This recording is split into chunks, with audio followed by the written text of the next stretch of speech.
So in this video, we're doing a bunch of engine performance mods, including a exhaust from GoPowerSports, an intake from GoPowerSports, a carburetor jet from GoPowerSports, and then we're also going to show you how to install an electric start, sort of.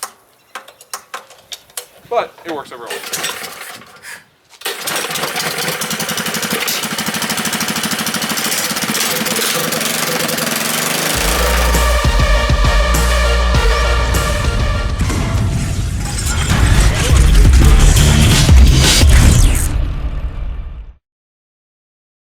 Alright, so the first thing we're going to do today for performance upgrades is replace the jet inside this carburetor. What you do is you get a 10mm, you take this off, like so. We broke it loose beforehand. Unscrew it, that falls off, that's normal.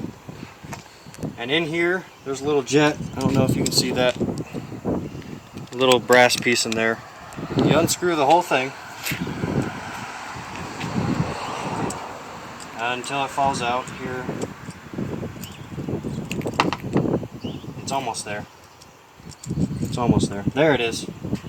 This is the part we're replacing. Now you want to make sure the other part comes out too. I don't really know what this is called. So we'll just leave that there. And to make sure this is clean, what I'm going to do is put it in chem dip over here. This is what you use when you usually clean carburetors. You'll take out all the hard parts and you'll just drop them in the bucket, and 5-10 minutes later they'll all be clean. Should be. Alright, so while we wait for the carburetor jet to clean, or whatever that part's called, we're going ahead and take the airbox off and the old carburetor, which it's actually the new carburetor but it sucks, so we're taking it off. So these two bolts are just 10mm. There goes one. Don't lose them. There's the second one. Oh, they are. Yeah, it's These are also 10mm. Almost everything on this engine is 10mm. You can take apart pretty much the whole engine with a 10 and a 12. And don't lose your parts. Don't let it fall on the ground. It's over here. Alright, so you take your air hose off. It's got washers on there, by the way. Take the washers off. Take your air hose off, and you'll slide your airbox off. Your gasket can be reused. It's very tight on this engine. Take your throttle cable off. Oh.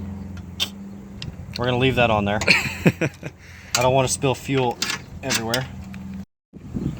So while we're still waiting for that carburetor part to dry, we're going to take the exhaust that we just painted. This exhaust is from GoPowerSports. Thank you, GoPowerSports. All the parts that we use will be in the description. We just freshly painted this. This has 2 coats of engine paint on it because it takes the heat pretty well. And pretty much all you do is you'll take off your old exhaust, which we already did. It's that box there. It's pretty ugly. It's pretty quiet. And you put your new one on there. Don't forget your gasket, which we kind of broke our gasket. And you'll just mount it on there. It looks like we need some washers though. We need some spacers or something on there. But that's how it's done. It literally plug and play. Alright, so after about 10 minutes of letting this soak, we're going to take it out. And you want to cover up your chem dip bottle because it's kind of expensive. So the part looks the same on the outside, but the inside should be clean if there's anything that got in there. You want to dry it off beforehand. Go ahead and reinsert it. Slide that in there. Take your new jet. This jet's from GoPowerSports. Thank you, GoPowerSports. It comes with their entire kit here with the intake, exhaust, and carburetor. Lost my screwdriver. There's my screwdriver. You'll just run this all the way back in until it gets a little hard to do. You can tell. Look down in that hole and you can see that there should be no more brass showing. That's a good sign. Take your bowl here, put it back on. Don't lose your gasket. Go ahead and tighten that up. And we're good. Alright, so the first thing you want to do for your air upgrade here is you want to make sure you put this on. This is for your choke. Just make sure you just thread it on there, because you'll forget it later if you don't. Alright, so you just leave that on there. So, go ahead and throw this piece on there. We don't have any of the gaskets, we kind of lost them all. So, we'll get new ones after. Don't you worry about that. But it don't sit right, so I think I have it backwards. I had it backwards. Alright, that's the old carburetor. We don't care about that one. It just has the fuel line on it. So, you put your new one on there. Put your throttle cable on, because it can be a pain afterwards. Our studs are a little bit bent, so we got to stretch them. That goes on there just like that. Ignore that. Your new coupler, after your gasket.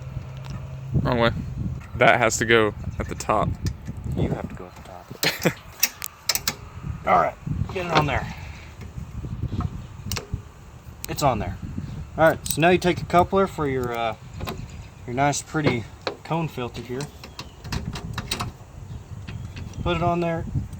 Now you put this on top of your choke there. I'd prefer actually to put these on first so it stays. Tighten them down all snug like. That's pretty snug. That's pretty snug.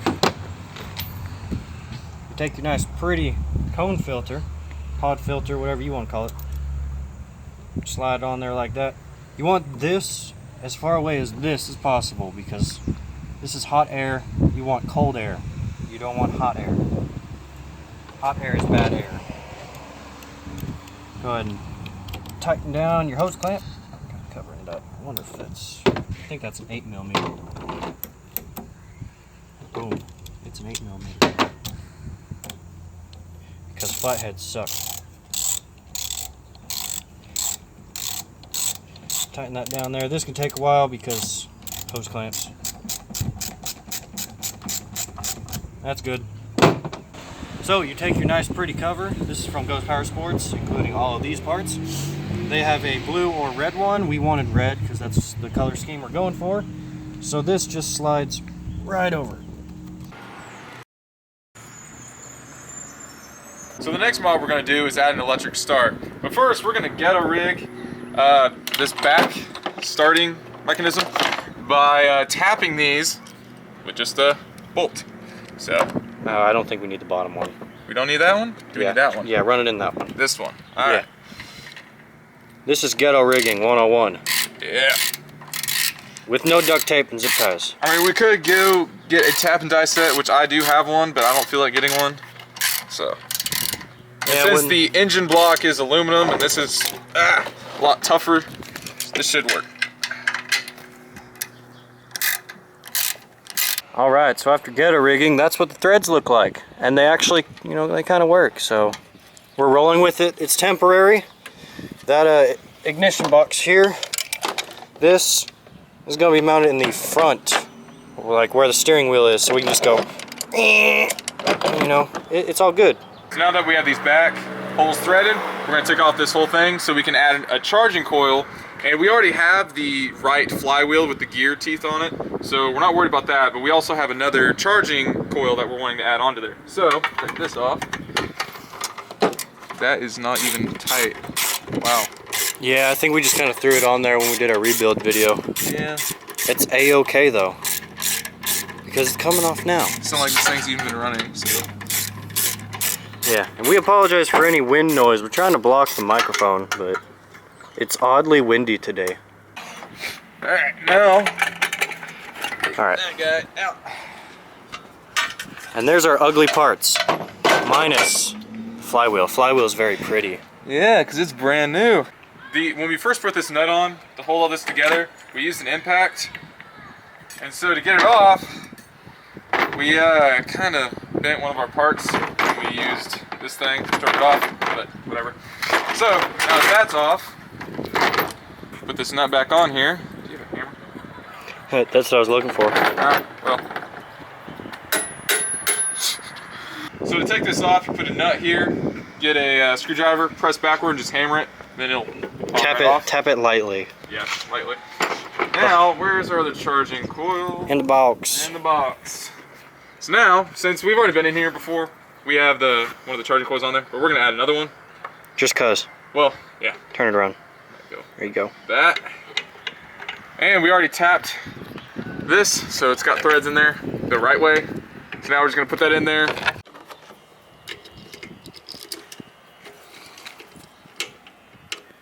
Alright, it's been a couple hours, and you can tell something new is on there. That's why it took a couple hours. So when we got this, the outside dimensions of the starter is actually wider than the inside here, so we just spent a long time filing, as you can probably see from all the metal shavings everywhere. And now it finally fits in there. Yeah, it's in there, it's done. We're not gonna show that part because it just took hours. Alright, and we went to the hardware store again, got mounting bolts for our charging coils. That's about it. We got 2 of them in there. You don't need 2, but we got 2. Push that in there. And the reason we're doing that is so the wires stay out of the way of the flywheel, so they don't just get chopped up. And there's a really convenient wire loom. That's not a wire loom, that's a wire grommet. Wire grommet just kind of sitting there. Allows us to do that pretty easily. Now after adjusting the pull cord to where it's right here instead of so much slack, and reattaching that and taking off the switch for the back, finally putting on the cover for the flywheel. It's being a little bit of a pain. So we're actually gonna have to revisit the electric start because we have a bad solenoid, and we know it's a solenoid because we bypassed it. Don't ever do that. We bypassed the solenoid, wired it directly to the starter here, and it worked, started up fine. This did smoke a little bit, but other than that, everything works. So we know we have a bad solenoid. And we're also, if you measure with the voltmeter, you get 12 volts to the solenoid, but not past the solenoid. So we're gonna have to come back to this, get a new solenoid, and try and fix that up. But it did work once. Yeah, we get half a volt when we measure across it, so bad. Yeah.